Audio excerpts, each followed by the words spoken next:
Universal, and thank you for tuning in to Fright Night Radio.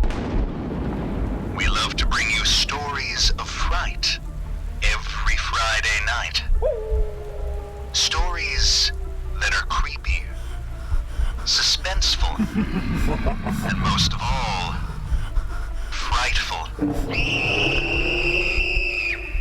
The Shrinking Rooms.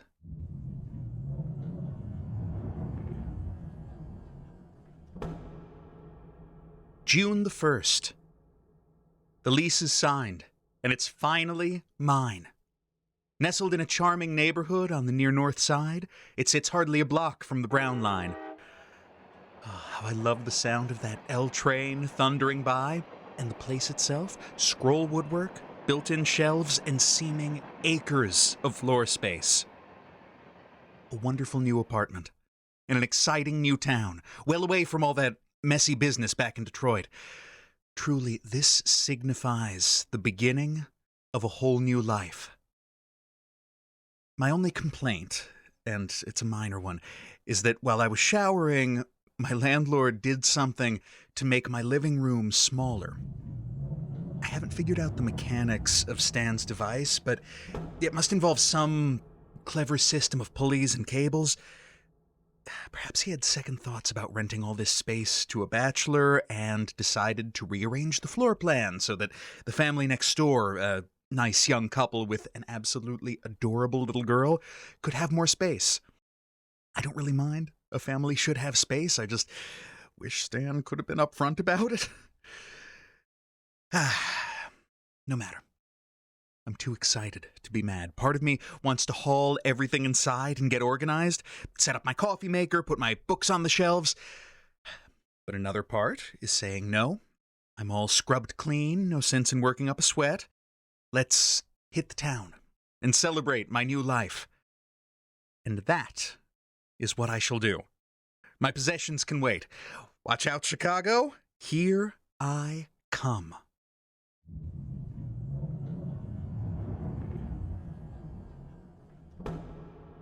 June the 2nd. Oh, my aching head.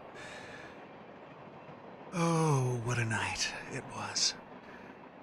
It would have been an even more wonderful night, but Stan started moving my walls again. Oh, what's wrong with him? Doesn't he have anything better to do? The Brown Line train rumbles by every 10 minutes, and that does not help my head in the least. But anyway, I met someone last night. A certain magic comes with moving to a new town. It's so easy to meet people, plus nobody here recognizes me from all those slanderous posters. They're way back in Detroit. So I met Carol at about the third or fourth bar. Not even sure the name of the place, but that hardly matters. I bought her a drink, we talked, and soon she's swooning in my arms, asking what's going on and what's happening.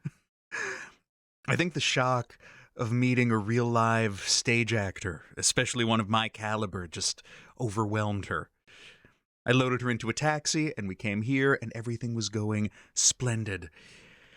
Until we stepped inside, and all the rooms had shrunk.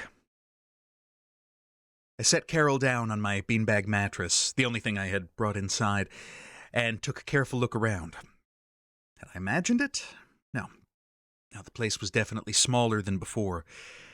Not by much, but it was the principle of the situation that set me off, and I just started in shouting and swearing. Alas, I am ashamed to admit this is no way to impress a lady on a first date. Carol stared up at me from the beanbag, and so I tried to explain that since I had paid for a certain number of square feet, I expected to get them. Still, that accusing stare. I pointed out that already my landlord was robbing me of my living space to give to his other tenants, just because they're married and got some little snot kid. Carol started to get up then. I got her a drink. She objected, but what kind of host would I be if I didn't insist? Then I asked her, okay, so what if you and I got married? Then what? Would he give me my space back?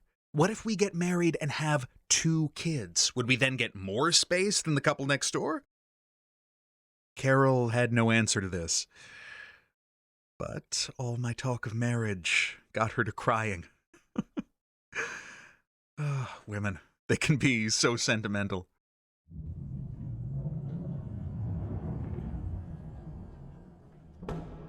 Later. I brought in a few blankets, some pillows, and, of course, the special medication kit from that nice veterinarian back in Michigan. But now it's raining, so the moving process is on hold. Carol, the radiant new angel of my life, is slumbering peacefully on the beanbag.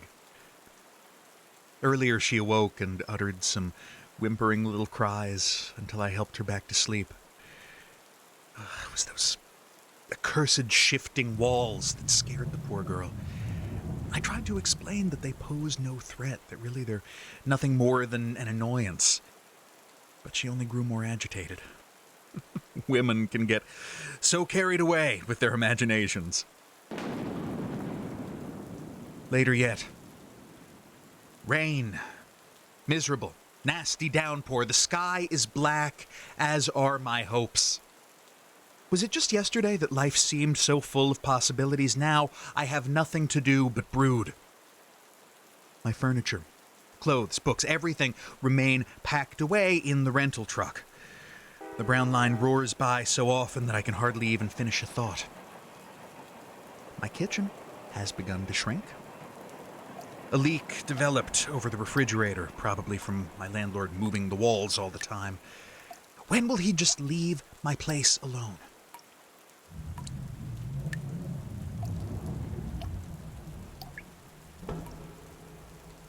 June the 3rd. All day yesterday, rain poured and the walls moved. Sometimes the rooms would shrink, then widen right back up. Does Stan really think I won't notice? I still haven't figured out precisely how he does it, but they glide silently, as if on well-greased rails, and always while I'm looking the other way. When I'm in the living room, it's the kitchen walls that move, and vice versa. Maybe Stan has an electronic eye planted in the light fixtures so that he knows when I'm looking and when I'm not and what room I'm in. But how stupid does he think I am? Later. The rain let up, so I moved my stuff inside. Chad, the guy next door who gets all my living space, offered to help with the furniture. I told him thanks, but no thanks. Carol has enough to deal with, what with the constantly moving walls. No sense bringing some stranger into our home on top of it. Everything got drenched while sitting in the rental truck. What's worse is that the more stuff I moved in, the more the rooms shrank.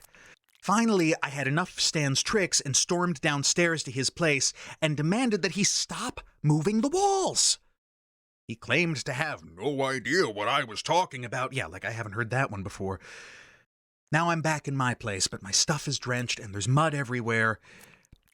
At least I got my appliances set up and the furniture in place. Then, romantic that I am, I carried Carol into the bedroom and told her a nice little story.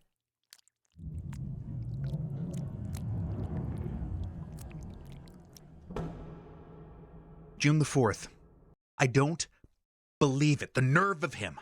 Stan shrank my shower stall down to the size of a phone booth while I was in it. I had been soaking up hot water and singing a bit of Wagner. Im brunsten Herzen, wie kein bisher noch sie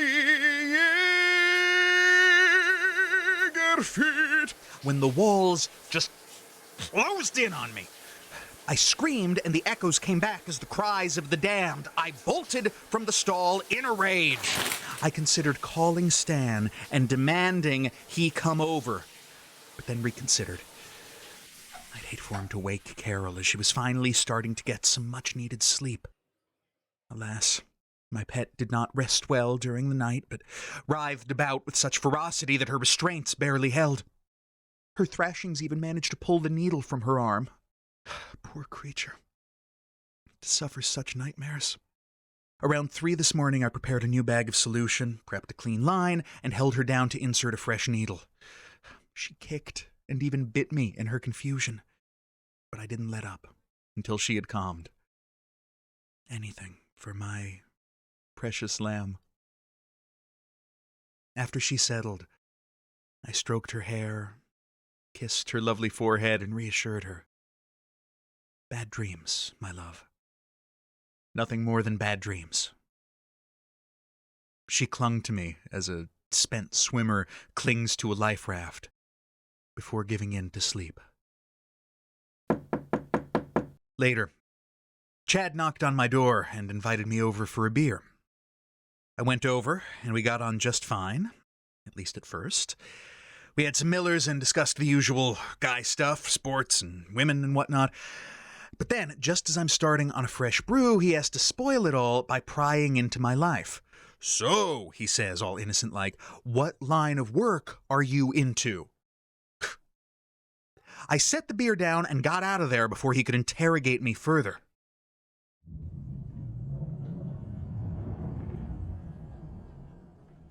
June the 6th. Had a big audition today. Well, I thought it was a big audition, but it turned out instead to be some crappy little part in some crummy little theater. At first, everything seemed just wonderful. I did my 𝐦𝐨𝐬𝐤𝐞 bit, then really wowed them with some Macbeth just to balance things out, but then the auditor had to go and ask me why I had no resume, and where I was from, and what other productions I've been in. Oh, and then all the walls in the place start moving, and when I point this out, everyone starts sounding like my landlord. Nobody seems to know what I'm talking about. It was at that point I let everyone know just what I thought about them and their crappy, crummy, pissant theater, and I went on to inform them that they did not deserve an actor of my caliber gracing their crappy, crummy stage. Then I stalked right out. Yes, I showed them. I'll call later to see if I got the part.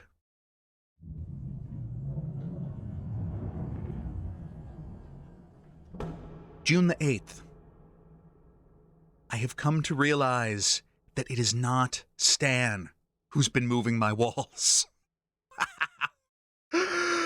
Oh, was I ever being paranoid? Just lashing out at my poor landlord? Oh. Alas, the conspiracy runs deeper. If only it were merely Stan playing harmless games with me, but no. This is far larger than a single man. I found out about the conspiracy early this morning, as I sat on the bed giving Carol her medications. She made a gesture that she wanted to write something. The medications do a wonderful job of helping her rest, but also make it difficult for her to talk. I handed her a pen and a pad of paper, and she wrote, "Why are you doing this?" So I explained that I did it because I love her so much and want for us to be together always, and that she should never feel like she was a burden. What do you want? Aw. Girls and their cutesy little abbreviations. Yet still, it was a serious inquiry, one of those relationship questions. Okay, so just what kind of relationship do I want? It isn't fair of me to just keep her tied down without ever making a commitment. In fact, maybe this was her way of hinting that she wanted me to pop the question. And you know what? I truly am a romantic, in the truest sense of the word, because I took the hint and got down on my knee right then and there beside the bed, even though I hadn't even bought a ring yet. A woman like Carol doesn't come along just every day, and it would be foolish of me to let such a fine catch get away. I started to propose. Carol, my angel, But then, next thing I knew, she was stabbing me in the neck with the pen. I pulled away so it mostly grazed the side, but even so, it hurt. Fortunately, my larynx was spared, so I let loose with a roar of rage. Not at her, though, not at my beautiful angel. For I knew immediately that Carol, gazing up at me with such horror, was the innocent victim here. Yes, my very own fiancé was a puppet of diabolical government mind control. Whether by the FBI or CIA or some secret task force, I have no way of knowing. Clearly they'd been watching us, for they intervened in our lives just as our relationship was in the midst of progressing to a wonderful new level. They stand against me, just as those people in Detroit stood against me. But to stoop to this level, to harm my fiancé, that was downright fiendish. I pulled the pen from the flesh at the side of my neck. My reflexes really did save me, and threw my arms over poor Carol. Hush. Shh, it's okay. It's okay, hush. Shh, shh, shh. I cannot stand to see my angel suffer. I allowed her extra medication. They won't be able to reach you now, my love. Carol is nearly my wife. It is my duty to look after her.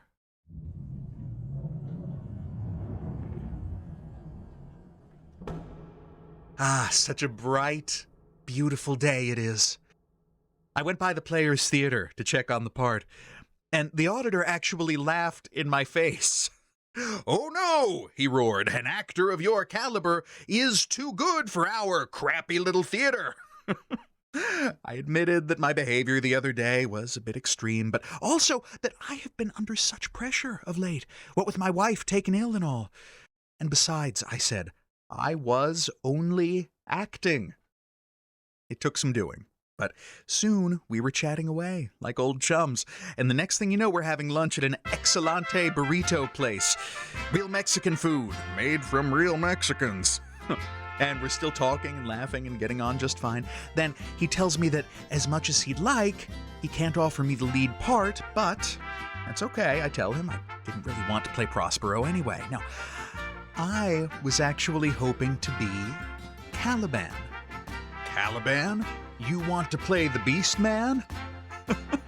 Then he looked at me kind of funny and says, "Sure. Okay, don't take this wrong, but you might just be a natural." And so I got the part.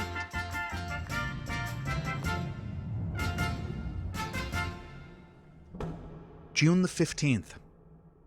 The walls move far, far out so that it seems I'm sitting in the midst of a vast desert. Then they close in until I am bound in a nutshell. I cry out, "Do not torment me!" But the powers ignore me. I bought a yardstick and measured the rooms, but no matter how much the walls shifted, the numbers stayed the same. I do not know who or what is toying with me like this, but the power they have over reality is frightening. It defies the very laws of physics, but an even bigger question is, why? I'm not the only one to ask this question. Whenever Carol emerges from her slumber, the question is on her lips as well. Why? Why, oh, why? A few wild theories crossed my mind, but the most rational explanation is that my brain is being used as a depository of extraterrestrial intelligence, and the government is attempting to drive me mad so that I'll end up in one of their institutions where they can extract the alien secrets. Fortunately, I keep a step ahead of them. The brown line thunders by continually, the noise bringing me to the brink of madness, but I will not give in.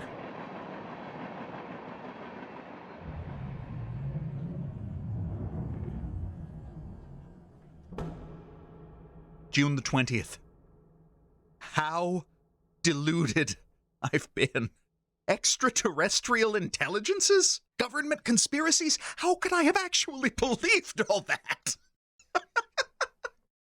As if the government has the power to change the layout of my apartment, or that aliens could implant secret information in my brain. Oh, forgive me, O Lord, my short-sightedness.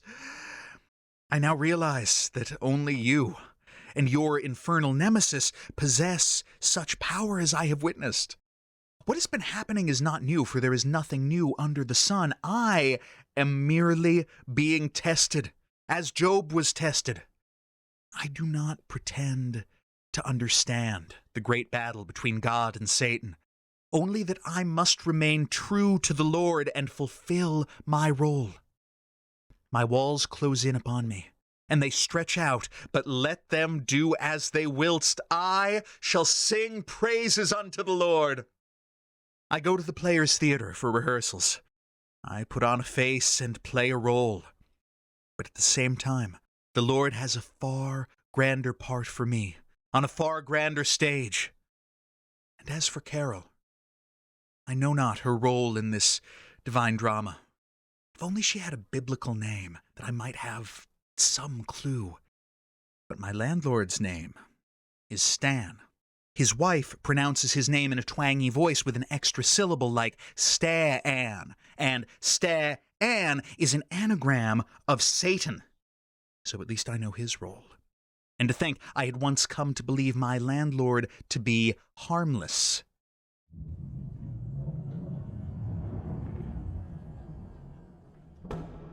June the 23rd. My bedroom shrinks tight around me, closing in, crushing me as the Lord and the Prince of Darkness contend one with the other. I am in the epicenter of this conflict. This is my destiny. Somehow I've always known it. But now that the great war is nigh, I find myself tormented with weeping and gnashing of teeth. I cleave unto my beloved, my sleeping beauty, my wife. Yes, in the sight of the Lord, Carol is now my wife. Together, we stand strong amidst the terrible clash between good and evil. After Job was tested, the Lord compensated him, blessing him with 14,000 sheep, 6,000 camels, 1,000 yoke of oxen, 1,000 she-asses, 7 sons, 3 daughters, and 140 more years of life. Upon me, he bestows Carol, with whom I am well pleased.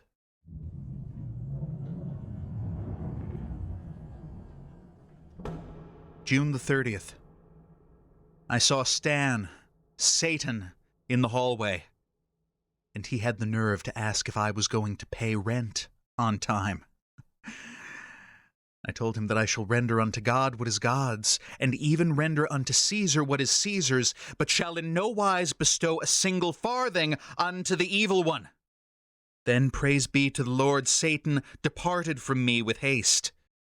While in the shower I sing praises unto God. I make a joyful noise unto the Lord. And though the walls close in upon me, I shall fear no evil. For the Lord, he speaketh to me in the glorious resonance, and he showeth me what to do.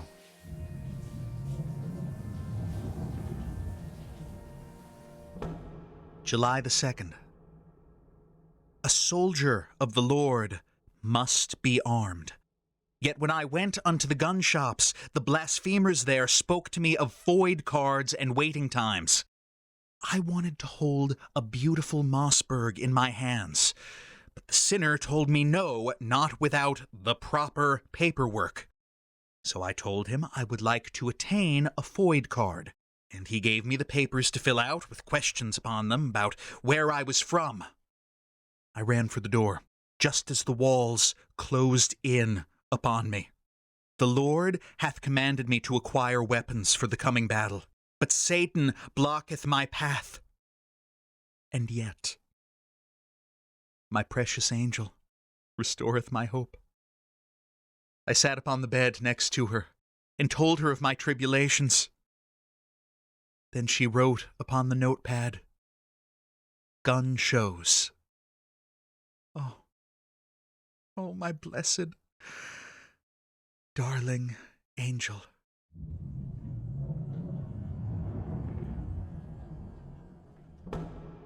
July the 5th. Sleek they are. Well-oiled. Firm to the grip, heavy in the hand. Solid. High power as the Lord commandeth. The firing mechanisms work smooth and sure. The rounds of ammunition are abundant. Praise the Lord for gun shows. My angel spoke truly unto me. I was able to purchase these instruments of righteousness with nothing more than a flash of my driver's license. Nobody spake of void cards or waiting times. I am so happy for oo, my angel tells me now. I see such love in her eyes as she puts down her pen and reaches for a handgun. That's a .357, I tell her, kissing her cute cheeks and helping her to slide back the bolt. That's a good little girl. She's been slumbering with the Glock beneath her pillow for some hours. Of course, I made sure the safety was on. Now she's stirring. Probably because the walls are closing in again. She has taken the .357 from under the pillow and clicked off the safety. I know she is eager to do her part in the fight against evil, but the walls are mere pawns of Satan. Shooting them would accomplish little. Still, sweet angel, she keeps aiming.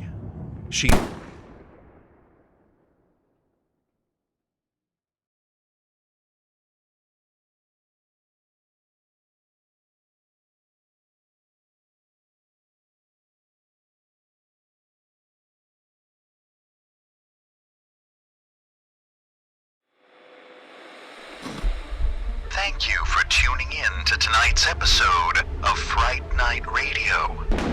If you enjoyed our story, please give us a thumbs up. And be sure to subscribe to our channel so you enjoy a frightful new tale every Friday night. Pleasant dreams.